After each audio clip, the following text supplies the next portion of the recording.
Hello, my name's Colin Crithers, and I'm a student reporter and broadcaster at the University of Iowa. As a journalist, my job is to tell stories, while also balancing everything else going on in my life as a student. But no one tells our stories. So, my goal is to tell the stories of the student journalists, broadcasters, and storytellers all across the country. Let's walk the student beat. Welcome in. Today we're walking the student beat with Sam Federman of Syracuse. Sam, how are you doing today? I'm doing great. How are you, Colin? I'm great. Thanks for joining me here on this episode. So, if you don't mind, just starting off with an introduction to yourself, a little bit of your background, and the journalistic outlets you work with. So my journalistic career so far is probably a little bit different than what most of the people you're getting on the student beat have to say. I don't do extensive work with the student newspaper or student radio station. I write for Mid-Major Madness covering college basketball in the Northeast, Noon's Magician to cover Syracuse basketball, and I also do some stuff for Daily Dose of Hoops, for Basket Under Review, and for my own podcast, Brackets, Bubbles, and Bit Stealers. So most of my work is done by myself or for one of those outlets, or by myself for one of those outlets, and not in a newsroom or in a radio station. But I think that I've had those experiences. I have done stuff for the Daily Orange at Syracuse. My freshman year, I wrote the volleyball beat. I've pitched some other stories to them as well. But I think the important thing is I'm still trying to go out there and making myself, finding a way for myself to get active and get up shots as much as possible, if one may, with how many college basketball games that I cover and how often I'm getting out and writing, how often I'm trying to tell a different story. I cover mid-major basketball, specifically the Metro Atlantic Athletic Conference. We just recently, last month, dropped the fourth annual MAAC season preview. This is the book version that my mom makes for me every year. It was 66 pages. It was 76 pages this year, 31,166 words of preview content for the conference. Plenty of plenty of different previews for each team, um, interviews with every coach, and then I went to 106 college basketball games last season, and I'm well on my way to 100 this year. Hell yeah. I say this is prime season for you right now with college basketball starting up. Yeah, and I'm surprised you were able to get me on. I am too. I was like, I'm gonna shoot my shot with this DM, see what happens. And I'm shocked that we were able to fit this in. So I appreciate it again. I've seen the book, obviously, you just referenced to, so people understand how depth it is. Can you just like bring up maybe one of your favorite like details of it? So, um, every coach call that I do for this, it can go from like 17, 18 minutes to some of these coaches, they talk forever. And these calls can be 45 minutes long. And I have to transcribe the whole thing. Obviously, I'll use a transcriber for that because I'm not listening back to 45 minutes and transcribing every second of it. Thank God for transcribe for the transcription apps. But the last couple of years, I have done the graphics myself. I actually have the old versions right here.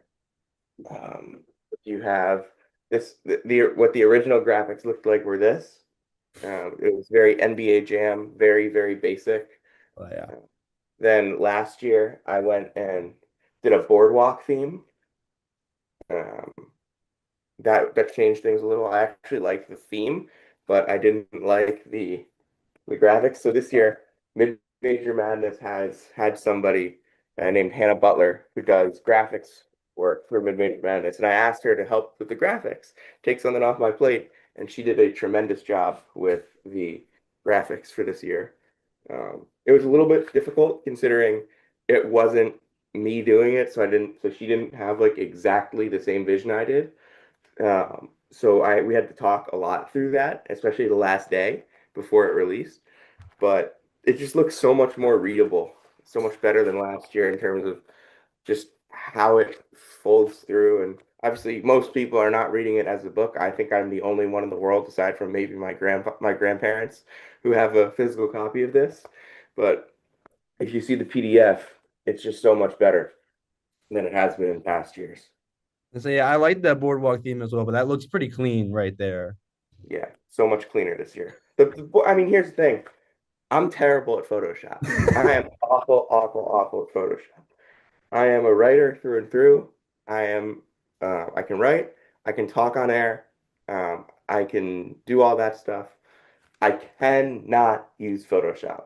This looks awful.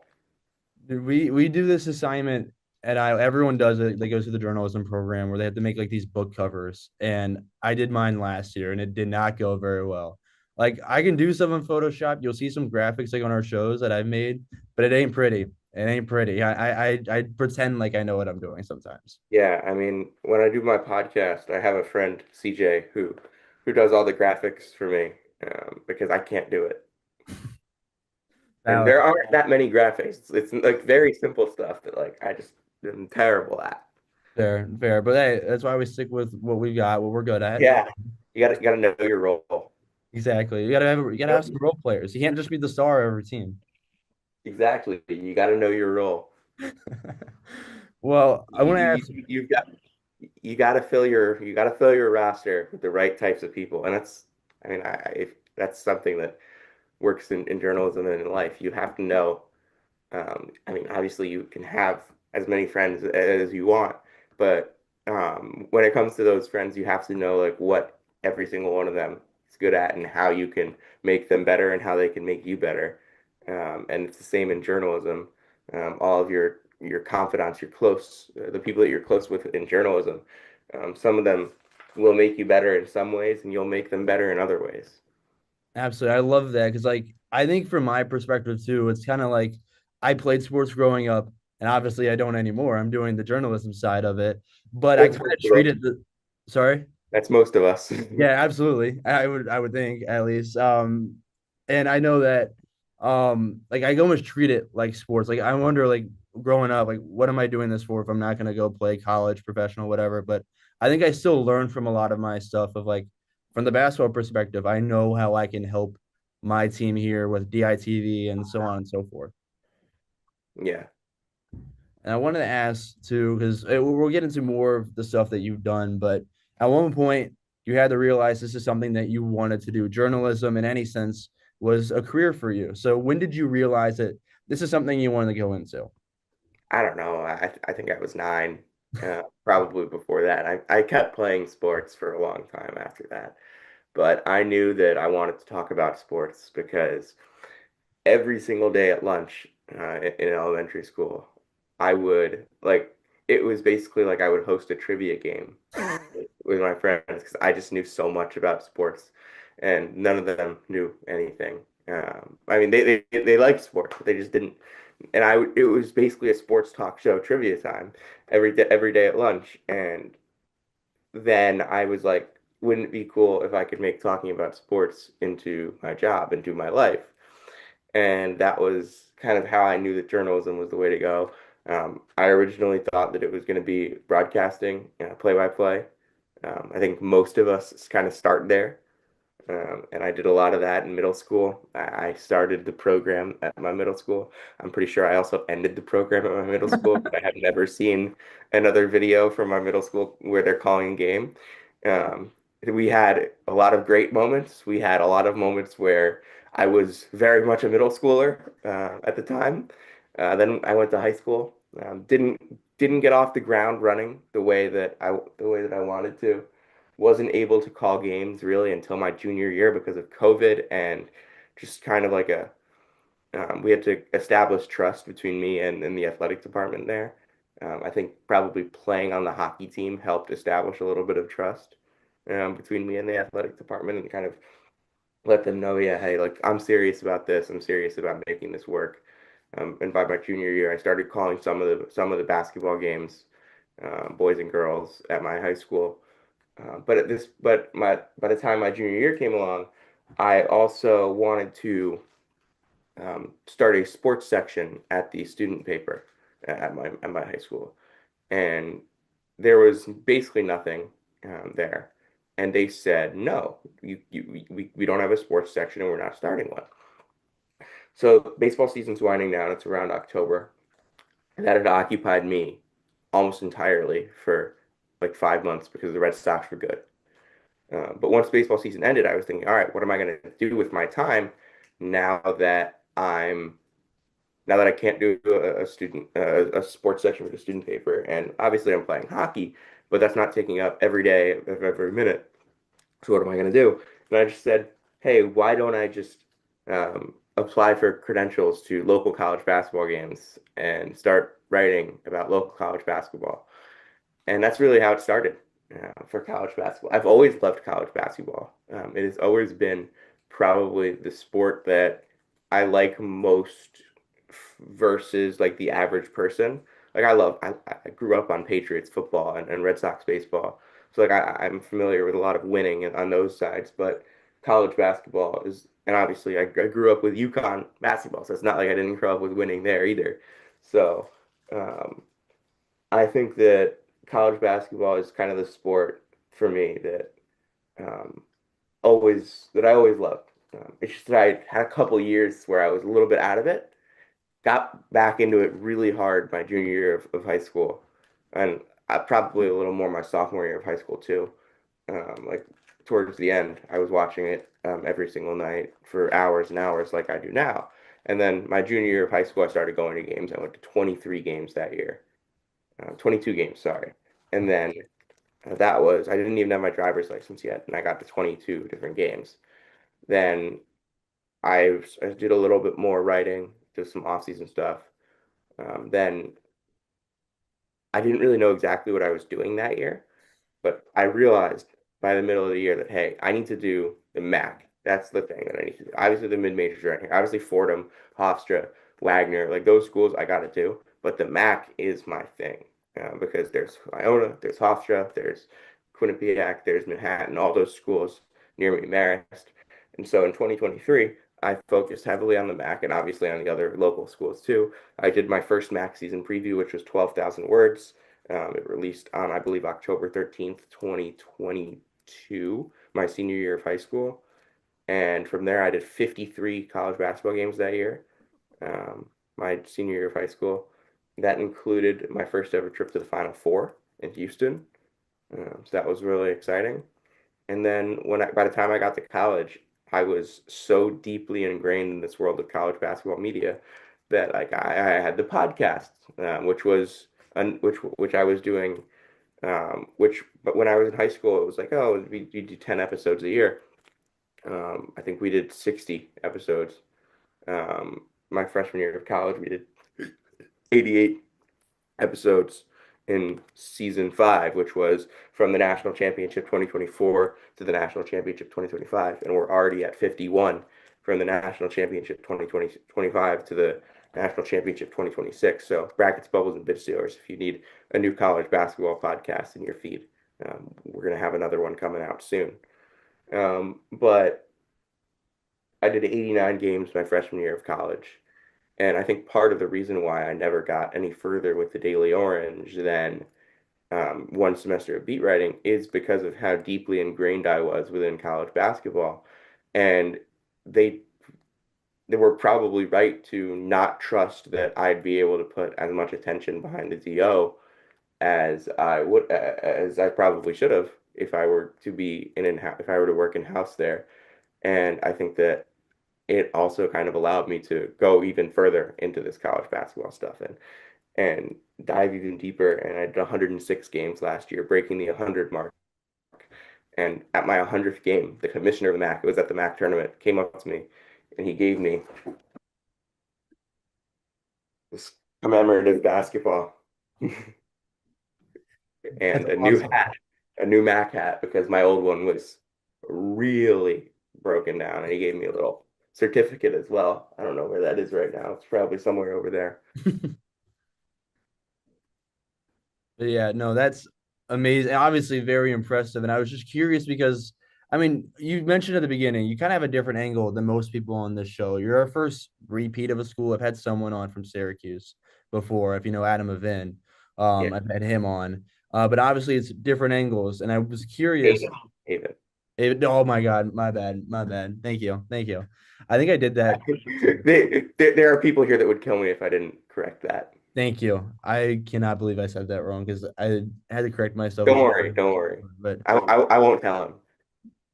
we'll keep it our public secret as I'm gonna post this, and I'm not cutting this out. But um, like most people stick with their college papers, TV, whatever. That's what I do. I know that. How do I mean, you, I will. how do you kind of like break away from that norm? Is it just trusting yourself?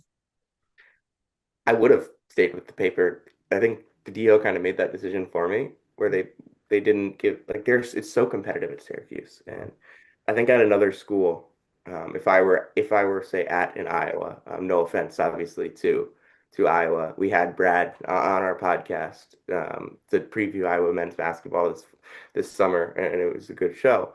No offense to Iowa, no offense to most of the other schools, but I wouldn't have broken off from the student paper. I wouldn't have gone away from the student paper at most other schools because it's simply not as competitive, and I would have gotten myself to bigger beats faster um, because that's just how it is here. But at Syracuse, there's a deep application process for every in-house role. The sports editor and the other people in-house make the decision on who covers the beats. And I got one beat my first semester, my freshman year, because they were short on guys, which is very rare. And it was just me and one other person on the volleyball beat my freshman year. And to be completely honest, I did not do as good of a job as I probably could have on it. I think I'm still proud of the work that I did for the most part, but I was doing it while I was writing the second MAAC season preview. I was doing it while I was still focused heavily on college basketball, and I think that the people at the DO kind of understood that it would probably be difficult for me to balance both. They went in another direction. There's a couple kids there that they hired that were great decisions. So I'm not going to tell them that they should have hired me instead. It would have been really fun to write for the DO, I think, and to go that path. But once I didn't get that, I knew that I had to just go all in on college basketball for that year. And then I applied again, didn't get another thing. And again, I hold nothing against any of the people at the DO. Some of those people are still people I'm close with that I text multiple times a week or however many times a day. Um, they're good people, but it just wasn't the path that was meant for me. I think that that was something that was best for probably both of us, and I've found a path that has allowed me to grow in my own way. Yeah, I say like Syracuse is probably when I think of competitiveness, especially in like journalism schools, journalism in general, I think Syracuse. And I don't think that's hard on any other school. It's just again, there's so many more people competing for like one spot, two spots, so on and so forth. But we brought up a few times mid-major madness as well, writing for them. So for those unfamiliar, kind of describe what that looks like and what you exactly do with them. So Mid-Major Madness is an SB Nation site that covers mid-major basketball, and it's been a staple in the college basketball world for a long time. Very, very well known for the Twitter account that we've had multiple people run through the years. Nick Lawrenson did it for a while. He did a really good job. He's now on staff at LaSalle. So we now have a team of guys running it. I'm one of them now. But the website, we cover mid-major basketball from all angles, but it's really hard to find somebody that can cover certain leagues, certain places. Um, I'm based in the Northeast. I'm from Westchester County, New York. Originally from West Harrison. I so I covered the Northeast and specifically the MAAC. And when I go to a game in the MAAC, I will write about that game. If I write features on the MAAC, I write features on other Northeast teams. I write previews for the season for the other Northeast leagues. I write a lot of stuff on those other Northeast leagues. And I obviously cover the MAAC tournament. I cover the other conference tournaments when I can. And when I go to a game, I try and get something up that's more of a sidebar story than a gamer because the site because if I were to do a gamer for every game I went to, it wouldn't make sense on the website because we don't have gamers for anywhere else in the country. It would just be me. So sidebars make more sense. where I can focus on a bigger angle than just the game itself. So maybe a trend that's happening with a team. Like I wrote about Riders losing streak last year after they lost to Penn. I wrote about I write about players maturing into bigger roles. I write about so maybe if someone's struggling and what a team did to shut him down. That's something that I did with Marist and Amari Monroe. I'll do my MAAC notes, MAAC news and notes, my 5 things to watch, Northeast results you may have missed. So I kind of try and cover the MAAC and the Northeast from all different angles for Mid-Major Madness. We got a big team, but it's not as big as it should be. I wish we had a bigger team. Ian Sachs, the site manager, has done a great job giving me freedom and really sticks with me through a lot of stuff. Even though he gets really busy because he works in TV. Lance Hartzler, our editor, also does a great job. Uh, but again, doesn't always have the full time response. Doesn't always have the responsibility, the ability to do it as often as we would hope. So we don't get quite as much content as we would like. Riley Frayne, who like me travels around, goes to college basketball games in the Northeast. He's awesome. We've got a bunch of other guys as well on the team. Isaac Bourne is he can do some of this stuff in the Southeast. He's from Arkansas. Oh, he's from Kentucky, but he goes to school in Arkansas, so he's all around there. Like we would love to be able to more deeply cover certain conferences, but with the budget restraints that we have, it's not a we don't have a very big budget, and we kind of just have to fly by the seat of our pants with most of the country. But when we're talking about the Northeast, we have me, we have Riley, we have Jake Kopstick, we have Jacob Phillips, we have Connor Wilson on our team. Or I'm not sure if Connor's still doing any work with us, but we have a lot of guys that can cover the Northeast. So we have the entire Northeast on lock at Mid-Major Madness. Shout out to the team. There's a lot of good stuff there. I will admit myself love following along the coverage with that. You mentioned a lot of different angles. Do you have a favorite one or like maybe story that you've kind of written about, talked about? Um, I wrote about my least favorite press conference of the year in the MAAC season preview, which if you open to the first page, I got someone that really complimented me on the intro to the MAAC season preview. It starts with the hardest press conference I do every single year is the loser of the MAAC championship game. I don't have a favorite team in the MAAC, but I have a deep appreciation for every coach, player, athletics official, and person in the conference. To see any of them heartbroken always breaks my heart. And uh, it was a, it was kind of 400 something words on the losing press conference, and then I talked about like what makes the MAAC special in general. Um, so we got to that, and I will say, if my least favorite press conference is the losing MAAC championship, my favorite press conference is the winning MAAC championship press conference. And I was so proud of them. And the thing about the MAAC championship is you want to do the moment justice in a story because it is the biggest moment of my year. All year I call the MAAC championship game the Super Bowl. Like it's a bit that I have on Twitter. And if you follow me on Twitter, you know how many bits I have. I have way too many bits. It's very hard to keep track of. If you ever want to know what a bit means, ask me because honestly, some of them I don't know. But we're still waiting on that first exact media timeout on the men's side this year for a game that I go to. Hopefully, we get it tonight and I own a Fordham. But the thing is, when I write that championship game story, I only have a couple hours. Me, honestly, less than that to think of an angle because I can't just do a game recap. It has to be bigger than that and tie the whole season together using the press conferences that we've had, the game that we had. So my favorite story from last season, I had a lot of good ones. I think my Dave Klatsky story was really fun. The Bud Clark story was really fun. The Justice Schoch story got me an A in a class. But the story that I had the most fun with and that I'm the most proud of from last year, and also one more after this I'll get into, was the Donnie Lind MAC champion story that I wrote from that upper box at Boardwalk Hall that I go to after the championship game is over to write it. And as the game was winding down, So Dan Engelstad used to be the head coach at Mount St. Mary's. He's now an assistant coach at Syracuse.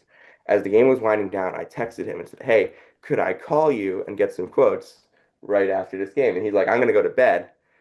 So I called him like in the final minutes of the game, just to ask him some questions. So I got quotes from him because it was a lot of his players that stayed on. And he was so proud of them, and I wanted to get his words on just the culture of Mount St. Mary's as a school.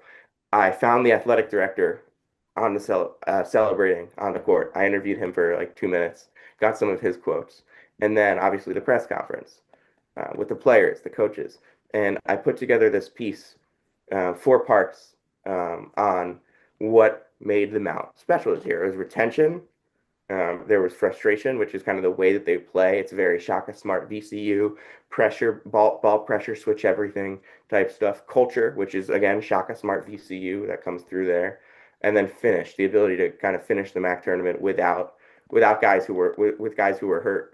Melo Pacheco was their best shooter. Terrell Ard was one of their top scorers. They both missed the entire MAC tournament. Dallas Hobbs was hobbling throughout the entire MAC tournament. They won anyway. That story was really fun because I had to whip it up really quickly. Uh, and I think I did an awesome job on that, not to pat my own back. And then a couple weeks later at the Final Four, if you know anything about the MAC and my coverage, Iona was the team that I first covered like super deeply because it's the closest to me. And when I was a freshman college basketball writer, so when I was a junior in high school, Iona had a freshman, and his name was Walter Clayton Jr. Um, and I loved covering Walter at Iona. He was always great. Just his voice is fun. Like he's a fun guy to talk to. Fun press conference. So I covered him for 2 years at Iona. He was MAC Player of the Year, and he goes to the Final Four, and I'm like, I know my angle. Like this story was built for me. So I talked to Parker Weiss, who was on that team at Iona. I talked to Steve Masiello, who was one of the assistant coaches for Iona that year. Now he's an assistant at St. John's. And when I got to the Final Four on Friday, um, I had a question for Todd Golden. I had a bunch of questions for Walter Clayton, and I put together a story on Walt that I had so much fun writing about like how he evolved from a freshman, the young buck of that Iona team that won the MAC regular season title and lost in the quarterfinals of the MAC tournament to Ryder because, in large part, because Walter missed a free throw. He never misses free throws now. He shot 96% from the line the next year. He was number one in the country. Um, it was a hold the press moment when he missed one at Fairfield, and I remember it. But I loved that story. That was really fun. Yeah, it's amazing. Is that the one that kind of blew up a little bit too? I think that one got. Yeah, that one definitely got I think what about 150 likes on Twitter. The Dave Klasky one I think got like 300 likes on Twitter. That was a profile of the NYU coach, who's now an assistant at Florida. It's a pretty big jump. Just a Uh, little. but I was like, nobody's told this guy's story. He's a really, really sharp coach. He's young. And he's going to be a Division I head coach someday. Why can't I be the first one to tell his story? And so I was. Hell yeah. I talked to like seven. That was probably the biggest source story I did last year. I think I talked to 7 or 8 people for that one. Um, and it was like the Deshane Montgomery story I wrote my freshman year of college, where I talked to 7 or 8 people for that one as well. Yeah, no, there's a lot going into some of those. And it's how like plenty of effort in all of these stories. I want not the sidebar completely, but I want to ask you for this season for the MAC. Do you have a favorite that could? I know it's early, 2, 3 games into the year, but do you have a favorite that could come out on top at the end of the season? Look, I get asked this question all the time. This is like what most people want to know from me. Hey, who's going to win the MAC? Who's going to win the MAC? Brett Autry asked me this question. All of the all the people that I talk to about basketball want to know who's going to win the MAC. I had to And throw it like in. my preseason power rankings, because I don't do standings predictions, I do power rankings. I Mhm. had Siena at number one. So far, that looks like a pretty solid prediction. They were pretty solid power ranking.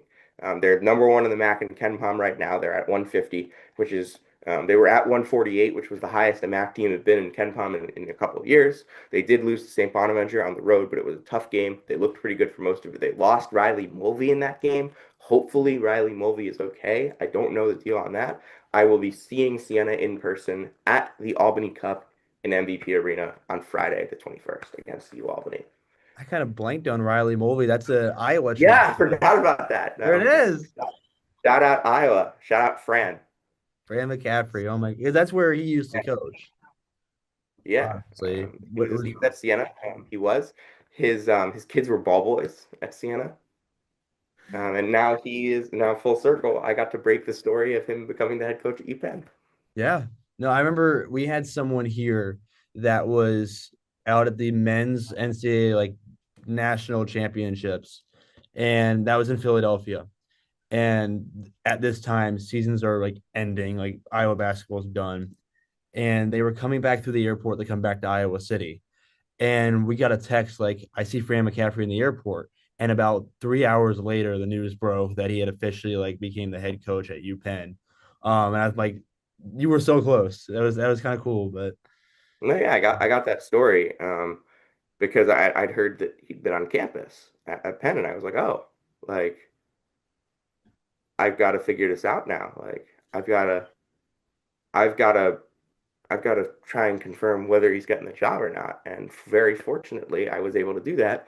My brother was a manager at UPenn, and I got to call him and tell him who his new head basketball coach is going to be. that's awesome. So like you broke the news to him. Yes, now he was only there for a couple more weeks. He graduated in May, but he still obviously watches all the Penn games because he's a Quaker. I come from a family of Quakers. Both my parents are UPenn grads. One of my grandparents is a UPenn grad, so that one meant a lot to me, breaking that story.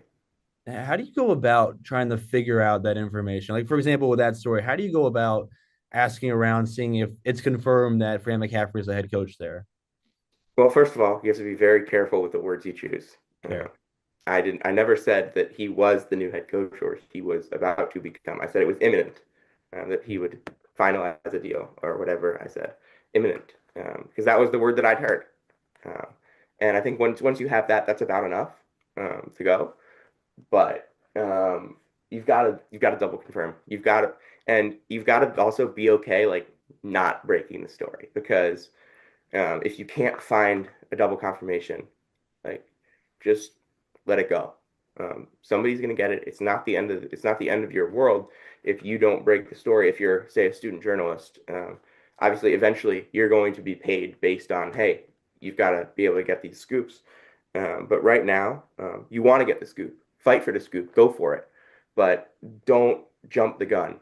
Don't go out there and say something because if you only have one source or if the source isn't sure, because you only have your reputation once, and it's better to just build that network now and go if you have something. Go if you have double confirmation, absolutely, and it's from people you trust. But the most important thing is to protect your reputation and not put out information that is going to get you in trouble. Don't put out information that's going to get you an email from someone, is what I'll say.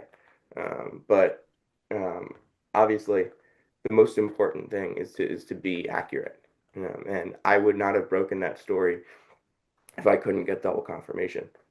In the moment, it really feels like it's you against the clock, it's you against the world. Um, but let's be completely honest here. You're all fighting for the same thing. It's not, especially if you're a student journalist. The difference between breaking the story and not breaking the story is not the end of the world. Um, and you should be confident enough in your scoop before you put it out there if you're just scooping something for the first time or young with that. Obviously, once you get to a point where you're getting more scoops, then you have more reliable sources, then that becomes different. And it does, and people will look to you to break these stories. But I'm not at that point right now where people are looking to me to break head coaching stories consistently. Um, I would like to get there. I would love to, but I also had an exam the next morning that I had to put off studying for because I was chasing that story. Yeah, no, I know that that's a big thing for people to understand in journalism. So I appreciate you sharing that side of everything, how that all looks. And just because we brought it up earlier, I want to talk about it again real quick. Your own podcast, Brackets, Bubbles, and Bid Stealers. If it isn't obvious from the name already, kind of talk about what you guys dive into with that and how that adds onto your coverage already. Yeah, so I cover college basketball mostly just in the Northeast doing the mid-major stuff, but I watch every night hours and hours of college basketball when I'm not at games. Even when I'm at games, I'm following other games.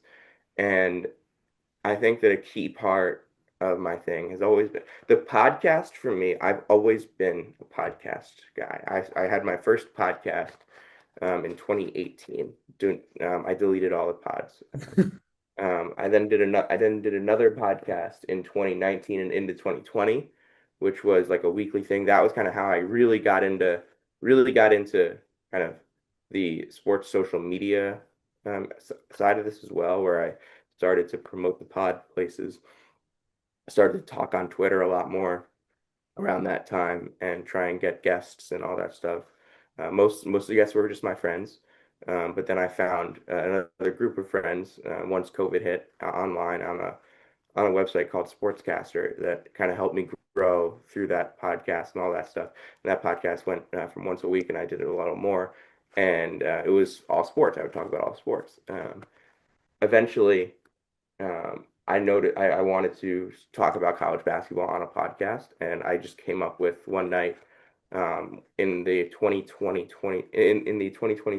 season, I just came up with the name Brackets, Bubbles, and Bid Stealers because we were going to be talking about brackets, bubbles, and bid stealers, and it just stuck. The next year, I met Jonathan Lidskin, who's been my co-host now for since season 2 of the show, since 2021-22. Um, and we did a couple episodes that year. We did a bunch of episodes my senior year of high school. But what Brackets, Bubbles, and Mid Series is a podcast where we're not just talking about college basketball from the lens of what it means. We're not talking about college basketball the way that most people talk about college basketball, the way that you hear college basketball talked about on TV. Because obviously the big brands, the big programs, the blue bloods, all that matters, and we will talk about that. But we try and break down the game. We try and break down the game. We try and break down the numbers, because we are both people that believe in analytics. We are people that believe in numbers. We are people that believe in watching the game and understanding the game. We think that college basketball comes from a lot, the college basketball talk is driven by a lot of narratives instead of driven by what's actually going on the floor. And there are a couple podcasts that help us do it, that do a tremendous job of talking about analysis and breaking down games.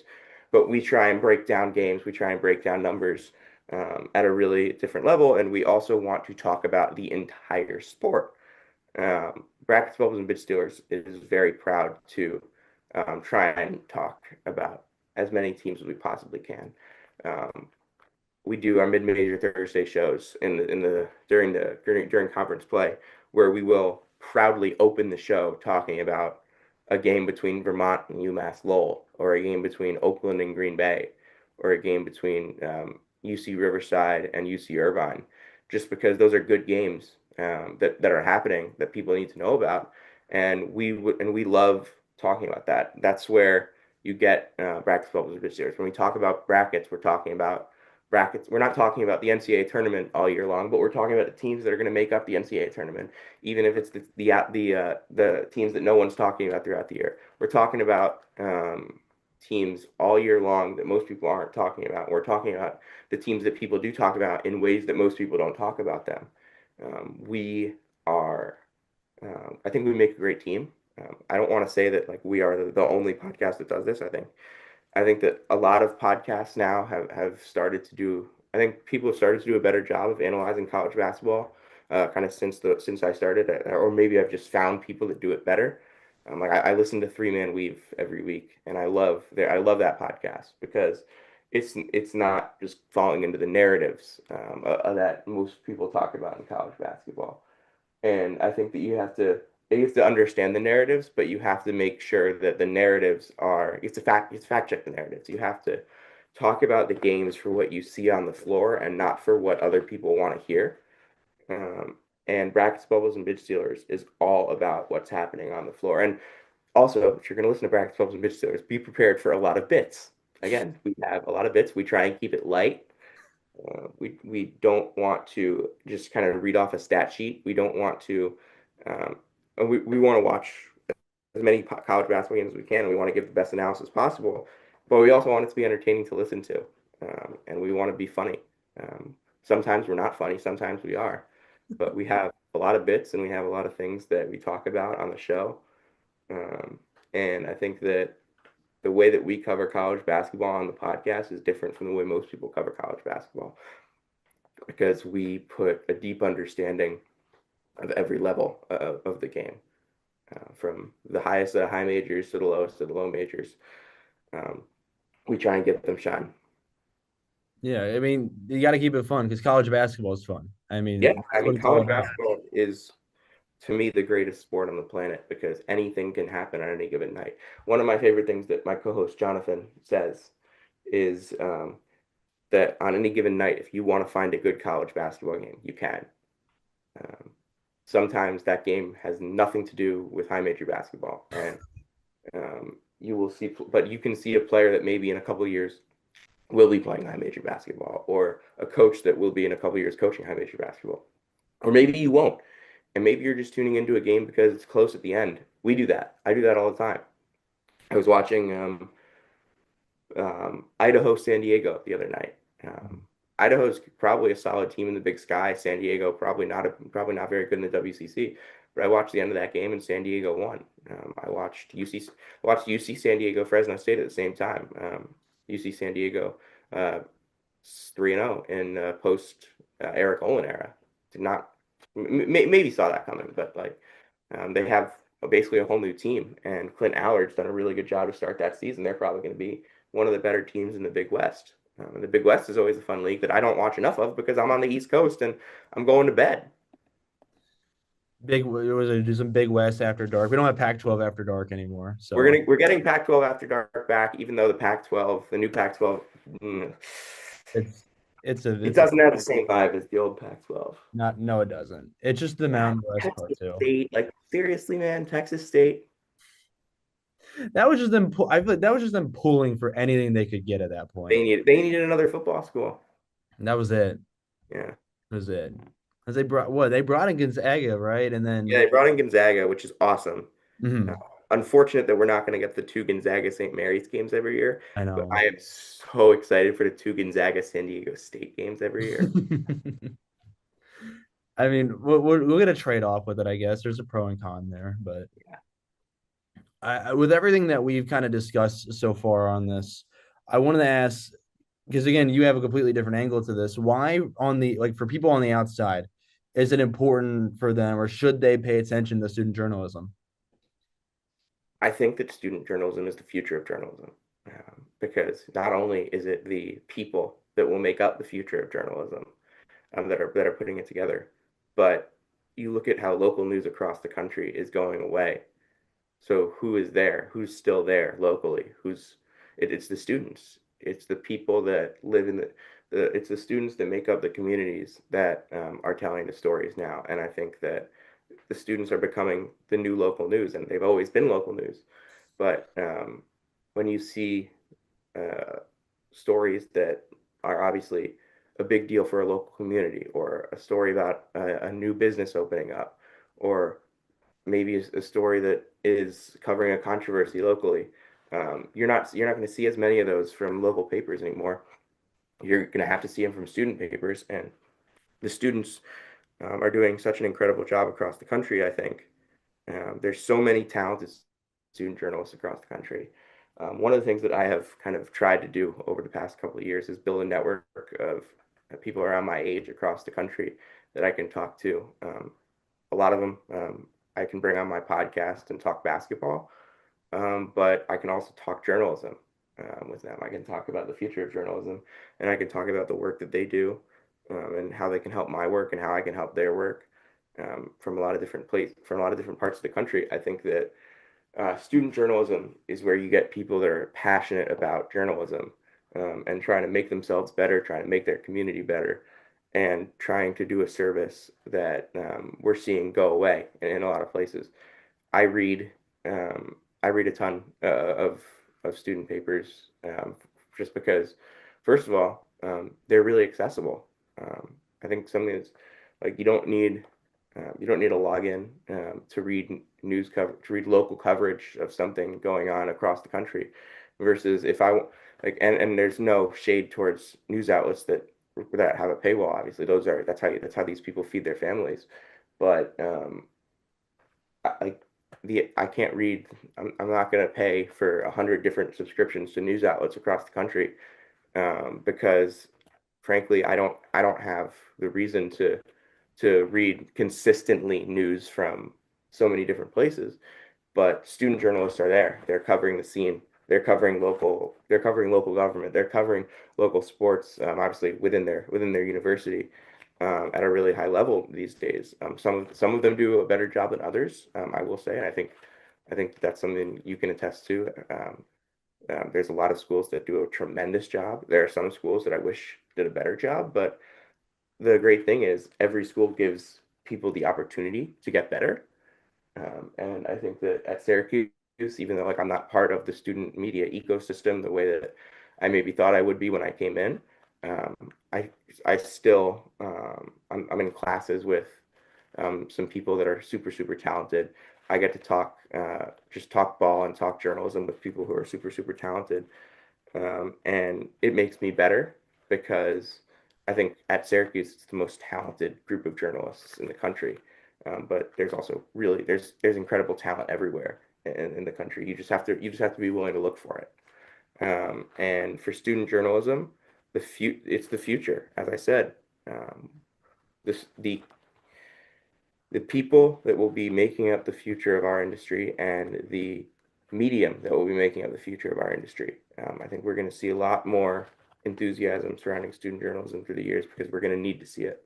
I think that student journalists today, are realizing the importance that they're going to be playing going forward with local news going out. And I hope that that schools are able to recognize that. Indiana, I'm looking at you. I hope that schools are able to recognize the importance that student journalism plays. And I will say Indiana's done a phenomenal job investing into their media school. So I was very surprised to hear about to hear the way that that situation unfolded. And I hope that the talented journalists there keep keep going, keep working. And I hope that the talented journalists across the country keep working and see everything that's happening to journalism across the country, locally, nationally, as something that strives them to keep going forward instead of to hold back and say, hey, maybe this isn't lucrative. This isn't something that I can make a living doing. And even if they don't think it's something they can make a living doing, something that they can, as long as they find it fun and enjoyable and helpful, they can still assist in their local communities as a student. And obviously, I'm not covering local news the way that I'm talking about right now. I'm not really covering the same types of stuff that most student papers are covering. But I try and shine a light on basketball programs and basketball players and basketball coaches that maybe don't always get a ton of coverage. In the MAAC, we obviously are probably pretty well covered in the MAAC compared to some of the other mid-major leagues in the country because it's the Northeast and we have like the niche media ecosystem. Jaden Daly, who I would be remiss to not mention on this pod, has been a mentor for me, helping me grow as a journalist because he covered the MAAC. He covers the MAAC as well, and he's been doing it for a lot longer than I have. So he helped me grow covering the MAAC. But there's so many people across the country that I think can step in somewhere and be valuable to journalism, be valuable to the world, just giving their input into journalism, giving something that they can, giving a story, telling somebody's story, whether it's a player, whether it's just a person opening a business, a person on the street. Those stories are what make America America. It's what makes the world a special place.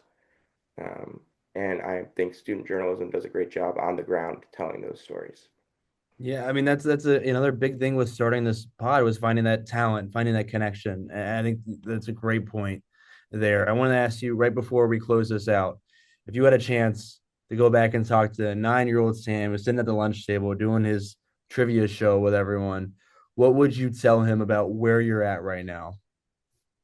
Keep working hard. Just try to expose yourself to as many situations as possible. Go do that thing. Don't be afraid of doing things. Like do what you love. Find what you love, but don't be afraid. Don't do thing. Don't not do things because you're afraid of what might happen. You're still so young, and you have so many chances to grow and get better. And take every opportunity as an opportunity to get better, and keep that passion, because at the end of the day, it's always been a passion for sports for me that has pushed me forward. Whether it's the Red Sox, the Patriots, college basketball, baseball, whatever it is, it's always been a passion for sports that has pushed me forward, and I love sports more than anything in the world. Like I will never understand the people that don't like sports. I won't either. I won't either. I know a few people and I just don't get it. I don't get it. But I love that there. So obviously we've talked about a few things you've done, but after people listen to this podcast, go ahead and plug a few things of your own, a chance for people to go find your work after they listen to this.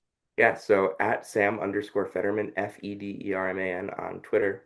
That is where most of my stuff, you'll see most of my stuff from. All my game coverage is on Twitter. I will post my articles when I write them on Twitter as well, from Mid-Major Madness, from News Magician, wherever it is that my content lives. I have a link tree where you can find that as well. So if you want to see my college basketball coverage, if you want to hear my thoughts on college basketball, or if you want to hear me glaze Drake May, you can find that on Twitter, at Sam_Federman. At brackets at BBBCBB podcast if you want to listen to the podcast when it goes live, or if you just want to listen to it wherever you get your podcasts, just follow Brackets, Bubbles, and Bid Steelers wherever you get your podcasts. We try and do a couple shows every week during the season because we love talking about college basketball and there's a lot going on.